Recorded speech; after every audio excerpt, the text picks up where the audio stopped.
Hair fall రావడానికి ముఖ్య కారణాలు. నెంబర్ 1, ఆండ్రోజెనెటిక్ అల్సోపియా, పురుషులు అండ్ స్త్రీలు బట్టతల వంశపరంగా వస్తుంది. Number 2, hormone changes and thyroid disorder. Number 3, stress ఎక్కువగా ఉండేటప్పుడు లేదా ఎమోషనల్గా ఉన్నప్పుడు హెయిర్ ఫాల్ ఎక్కువ వచ్చే అవకాశం ఉంది. నెంబర్ 4, పోషక ఆహార లోపాలు, lack of iron, junk, vitamin D, protein లేకపోవడం. నెంబర్ 5, వైద్య పరిస్థితులు, తలపై చర్మ వ్యాధులు, రింగ్ వార్మ్, అంతేకాకుండా జ్వరం, దీర్ఘకాలిక వైద్యాలు. నెంబర్ 6, మందులు, కెమియోథెరపీ కొన్ని, అంతేకాకుండా depress, blood thinners, రాటినోయిడ్స్.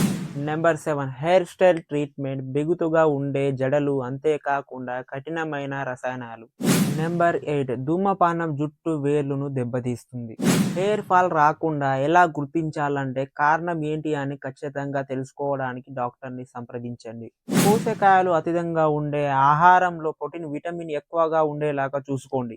Gentle hair care avoid, ముఖ్యంగా టైట్గా ఉండే జడ వేయడం వంటి మానేయండి. అండ్ బాయ్స్ అలాగే హెయిర్ స్టైల్ తీపియకుండా హెయిర్ ఫాల్ ఎందుకు అవుతుందో అని ఆలోచించండి. And manage your stress, practice like yoga లాంటి చేస్తే మీ మైండ్ రిలీఫ్గా ఉంటుంది.